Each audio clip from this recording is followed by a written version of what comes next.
más con el experto en el marco del proyecto PAPIME PE 300922, modelo Centennial de enseñanza para nuevos y mejores abogados, plataforma EJA.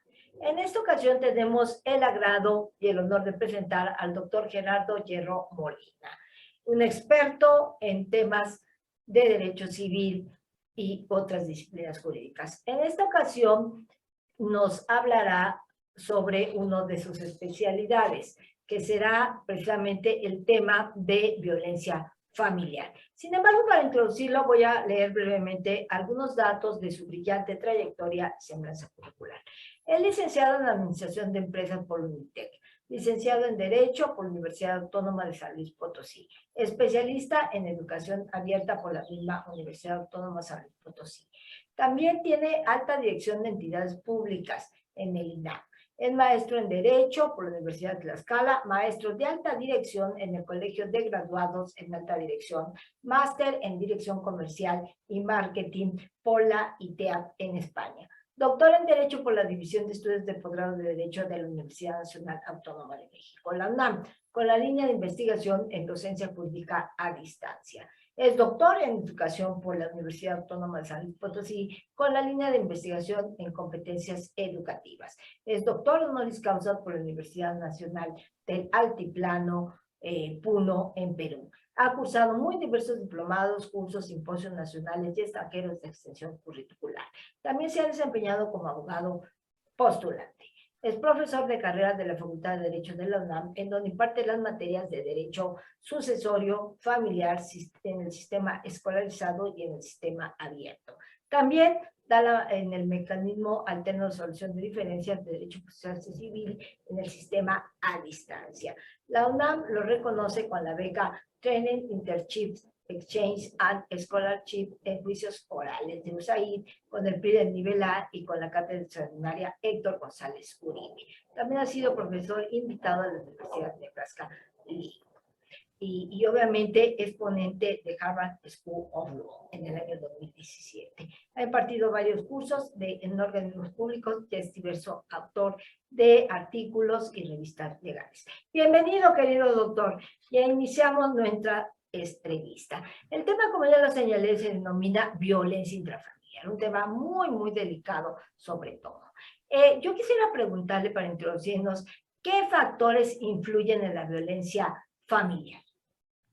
Claro que sí. Buenas tardes y muchísimas gracias, doctora Ríos, por su gentil invitación. Siempre para mí es un enorme privilegio participar en cualquier evento con usted, que siempre son de extraordinaria calidad académica.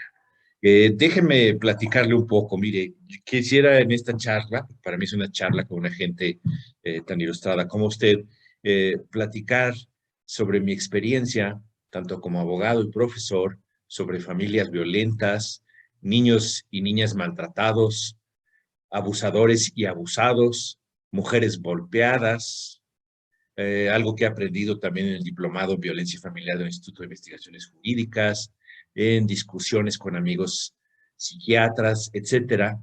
Yo encuentro, ya yendo, acotando a su pregunta, yo encuentro diversos factores. La violencia familiar, que ahora por la pandemia se ha visto tan fuertemente incrementada, es multifactorial, tiene varios factores, desde factores socioeconómicos, factores socioculturales, factores familiares, factores individuales, factores conductuales, factores psíquicos por trastornos de personalidad, incluso me atrevo a decir que factores bioquímicos. Entre todo esto hay una fuerte interrelación y una gran multicausalidad. Entonces, es como un engranaje que se va armando y ese engranaje deriva junto, hace una combinación explosiva y deriva en una violencia familiar pues tan fuerte como la estamos viviendo el día de hoy en nuestro país. Sin duda alguna, muy interesante lo que nos está planteando en esta primera pregunta. Entonces, a partir de lo que nos acaba de señalar, doctor Gerardo Hierro, ¿es sistemática la violencia? ¿Usted considera que lo es? Sí, Hay distintos catedráticos que le presentan que creen que no. Yo en lo personal pienso que sí es absolutamente sistemática, que no es para nada un proceso lineal, un proceso estático. Es un proceso dinámico, por llamarle de alguna manera circular, incompatible, y esto nada más hablando al nivel primario, donde vemos que afecta, pues hay una relación entre abusador y abusado, y puede llegar a pasar a otras generaciones, y también hay un sujeto activo, un sujeto pasivo, pero también el resto de la familia muchas veces conoce o sabe de este tipo de violencia que se está sucediendo y simplemente no dice nada.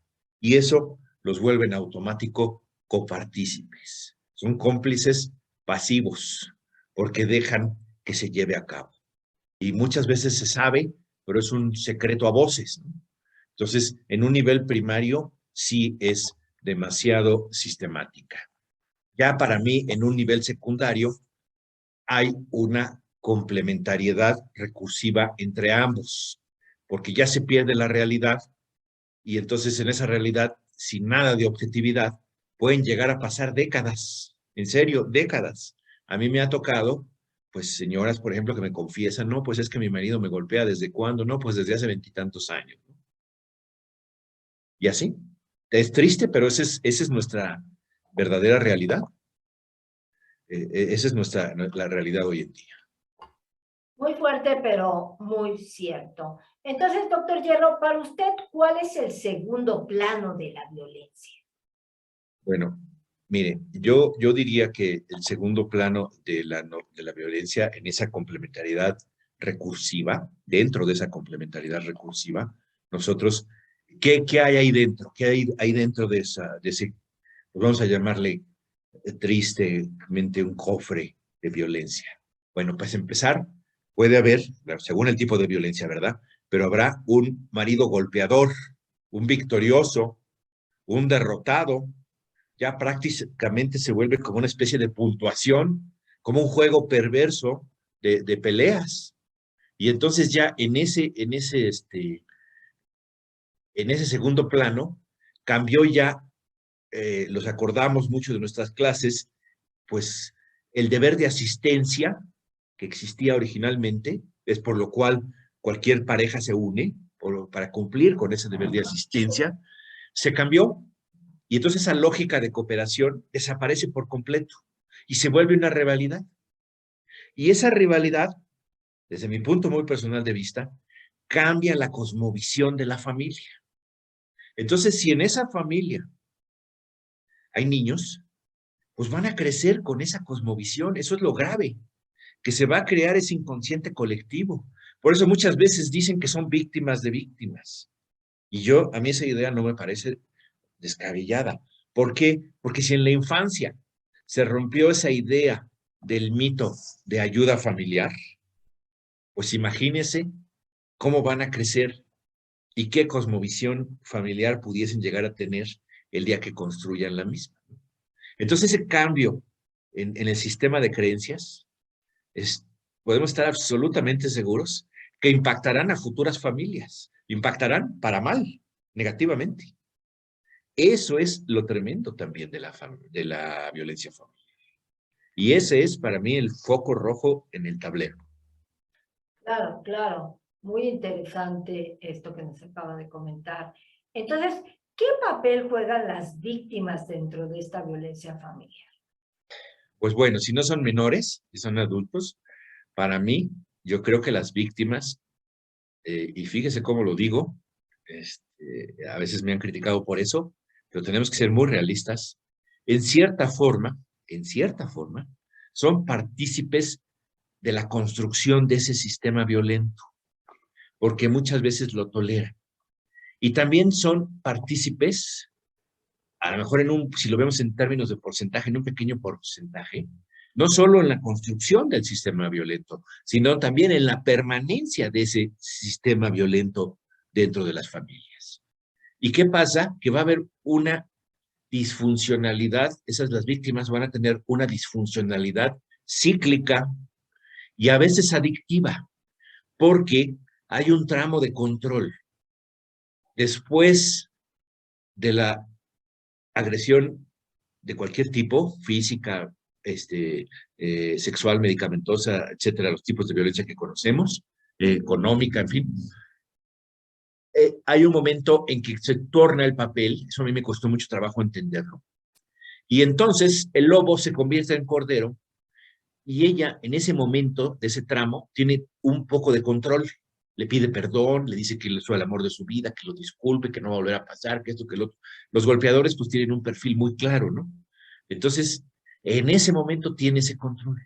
Y esa disfuncionalidad cíclica a veces puede volverse hasta adictiva. Como decía anteriormente, es un juego muy perverso. Y entonces se vuelven dependientes, pero ambas partes. Y coloca a las víctimas en desventaja, en una grave desventaja, en una vulnerabilidad respecto al agresor. Y entonces así la cónyuge también pone en peligro a los menores, porque es muy probable que el violento no lo vaya a hacer nada más con la mujer, sino después la violencia crece, será con los menores. Y entonces se vuelve una especie de juego, vamos a llamarle juego perverso, que saben que siempre van a perder, pero que quieren jugar. Y tiene una patología muy especial, demasiado especial. Entonces requiere también de múltiples acciones para poder llegar a una solución.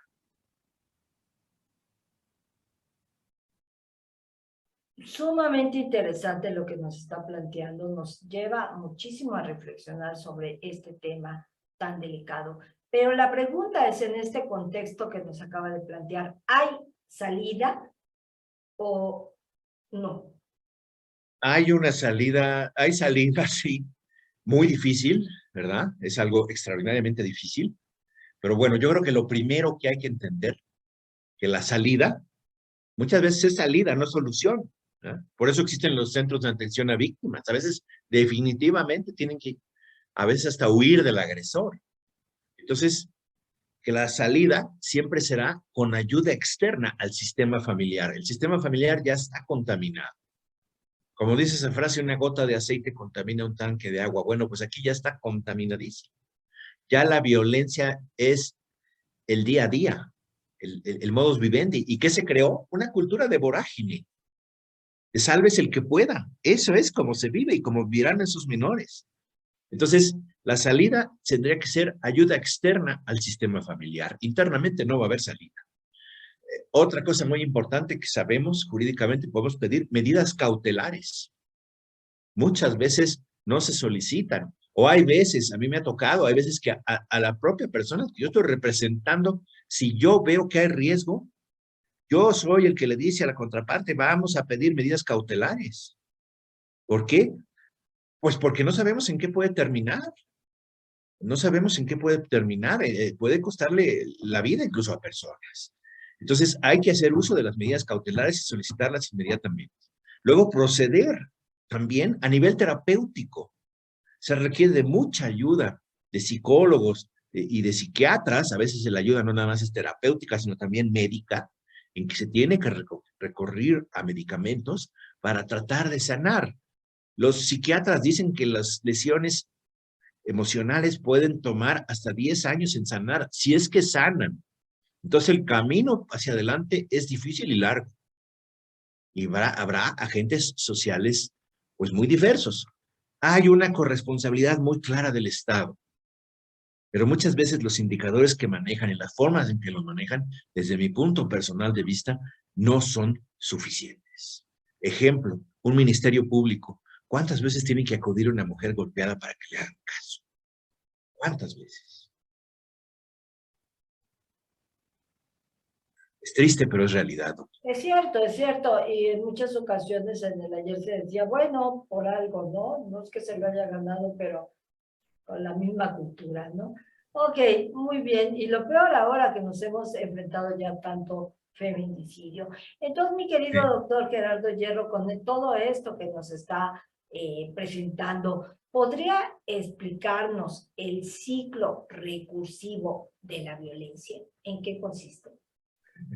Qué difícil pregunta, lo voy a intentar porque entre más lo estudio, le juro que menos lo comprendo.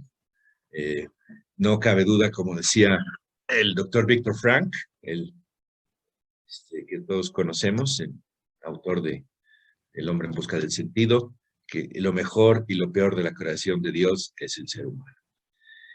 El padre de la logoterapia, Víctor Frank. Bueno, el ciclo recursivo de violencia, yo lo visualizo de la siguiente forma. Primera, cada integrante de la familia asume un papel, tiene un rol que desempeñar. Y, perdón que lo exprese así, la aceptación de ese papel va relacionada con diversos factores. ¿Cuáles? Por ejemplo, la diferencia de género, la edad, la capacidad económica, la capacidad intelectual, ciertos defectos, ciertas capacidades diferentes. Es decir, la ventaja que tengan sobre la otra persona, ese es el punto de apoyo.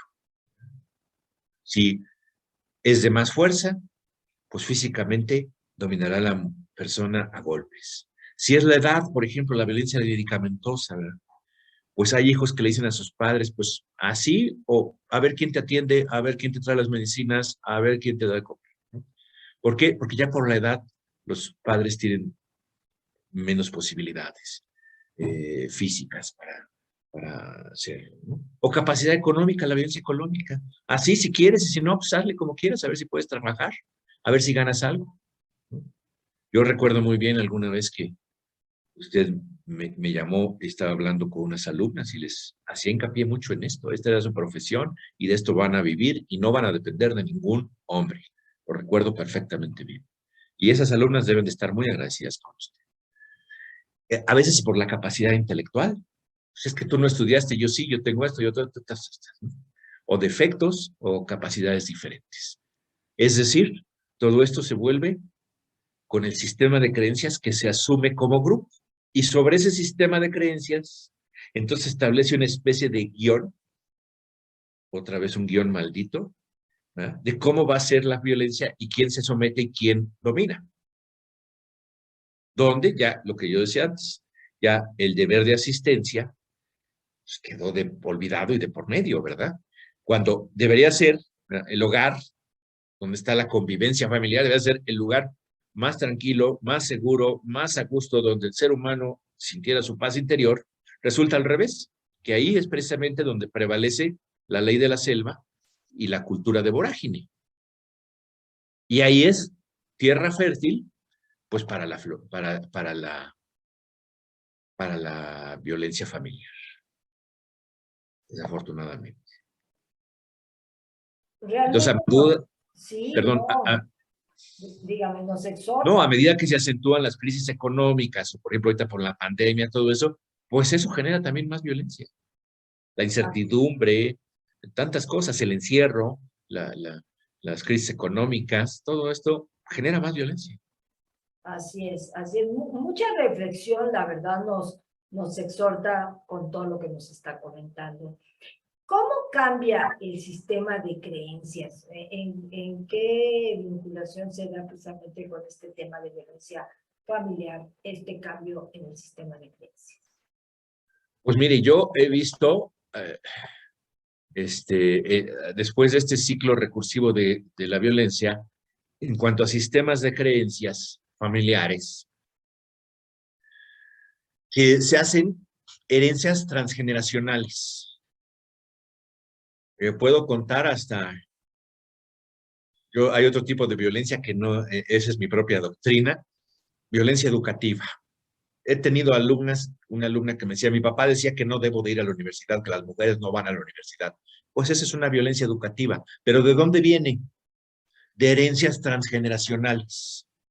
Afortunadamente esa alumna no le hizo caso a su papá, y sí, ya se tituló incluso, pues tuvo que romper con ese paradigma, con esa herencia transgeneracional tan absurda, por ejemplo.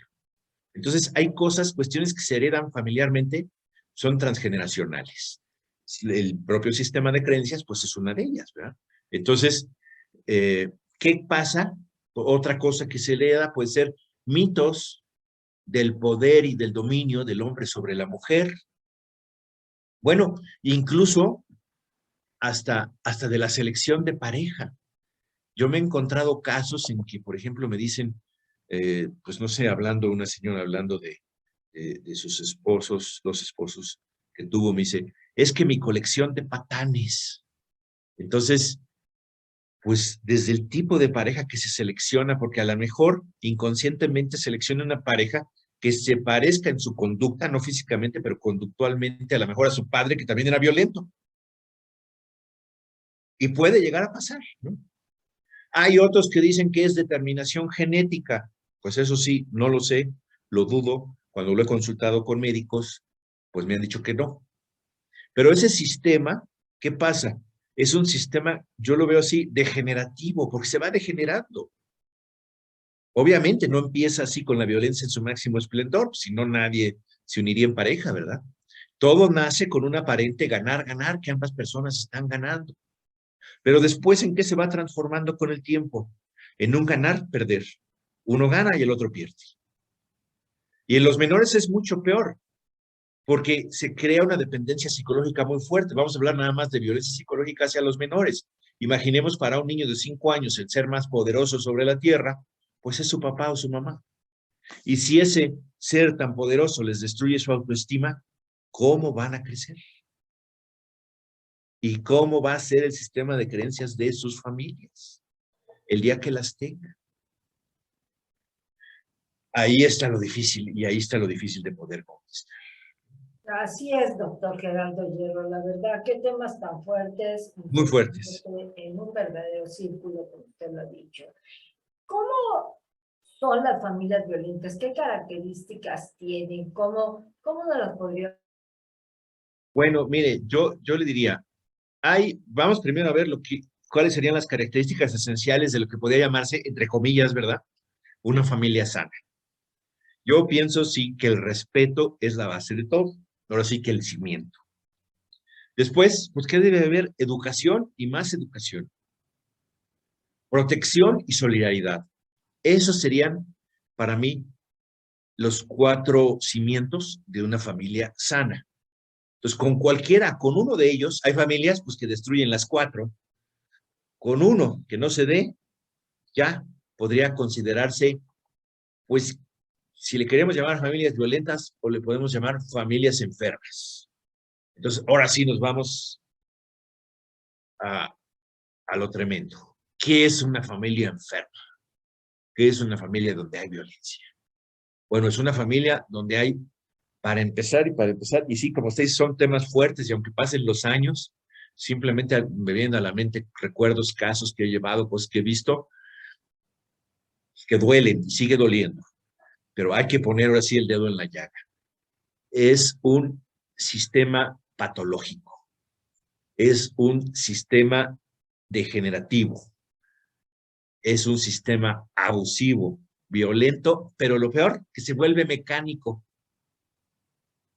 Y se acabó el sentido de protección, se vuelve un sentido de dominio. A ver quién gana, a ver quién vence y a ver quién puede. Entonces vamos a tener, pues, diferentes resultados, ¿verdad? Que siempre, pues, no van a ser buenos. Resultados negativos. La violencia, pues como todos lo sabemos, genera más violencia. Y entonces es cuando pues ya se tiene que intervenir.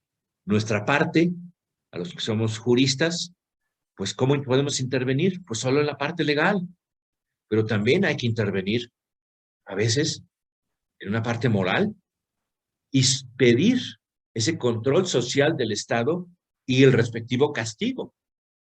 Por eso es de orden público y de interés social. Entonces, podemos pedirlo. Y podemos recomendar también ya en una segunda intervención, una segunda dimensión, si lo queremos ver, pues una intervención terapéutica donde tiene que estar toda la familia. Terapéutica puede ser médica también. Porque, pues lo primero que tiene que haber es un deseo de cambio y una búsqueda de la recuperación de la autoestima. Eso es lo que yo creo que es muy. Qué interesante, realmente, qué interesante que explícito, y cómo nos motiva para seguir interesados en este tema. ¿Cuál sería su conclusión que pudiera aportarnos en esta entrevista, doctor Ferrer? Pues mire, varias. Yo le diría primero que nada, doctora, que me he encontrado tristemente y bueno, pues simplemente con un caso que podamos cambiar, créame que vale todo la pena. También es ahora sí que ver el otro lado de la moneda. Con una sola persona que ayudemos, con una sola persona que dejase de ser víctima de la violencia, es algo extraordinariamente satisfactorio para nosotros. Yo me he encontrado, por ejemplo, que en mujeres con historias de maltrato, pues han tenido problema, como le decía, en la selección de pareja, por esa predisposición a buscar parejas con características isomórficas a sus propias historias de su padre o su expareja o sus familias. Han vivido relaciones anteriores de maltrato, relaciones asimétricas de poder, donde son diferenciadas y maltratadas simple por el género, donde se les obliga a asumir un papel de sumisión y queremos que todo eso cambie. Entonces, debemos de buscar cómo romper con ese sistema de violencia y maltrato. Es decir, ese dolor, ese sufrimiento que puede ser transmisible a sus propios hijos, estar muy alertas porque puede concluir incluso en la muerte. Y entender que todo esto es una manifestación de conducta, toda conducta es comunicación. Y la violencia inicia con el lenguaje. Entonces, lo primero que no hay que tolerar son palabras, la violencia verbal, el tono, la modulación, el contexto, todo eso tiene que ver y es por donde empieza. Y va a generar una discordancia, primero que nada genera una discordancia, nada más de comunicación. ¿Cómo vemos luego a veces parejas que ya se hablan mal, se gritan? Segundo paso, ese es el primer paso, la discordancia de la comunicación. Segundo paso, una presión psicológica. Alguien que está siempre pisoteando la autoestima, lastimando, buscando esa presión psicológica porque el objetivo es el dominio. Ya lo tiene. Y el tercer paso, por eso siempre advertir a nuestros estudiantes, hasta el tercer paso probablemente vendrá la violencia física o sexual. Entonces, todos esos elementos de riesgo hay que tenerlos en consideración. Hay que tenerlos muy claros y al primer llamado, atenderlos. No aplicarnos la psicología del autoengaño. Es que va a cambiar. Mire, yo todas las veces oigo, es que es bueno, es que va a cambiar, es que con amor todo se puede. No, no, no. Yo hasta el día de hoy no conozco un golpeador que se haya regenerado. Si algún día alguien lo conoce, por favor que nos lo avise. Hay factores de riesgo, sí, claro. Por ejemplo, las jóvenes, las adolescentes son de mayor riesgo. Las madres solteras, la diferencia de edades fuertes entre las parejas, cuando son gentes conflictivas, cuando son gentes que parecen sociopatía, esa transmisión, y luego muchas veces hace esa transmisión de carga a los hijos.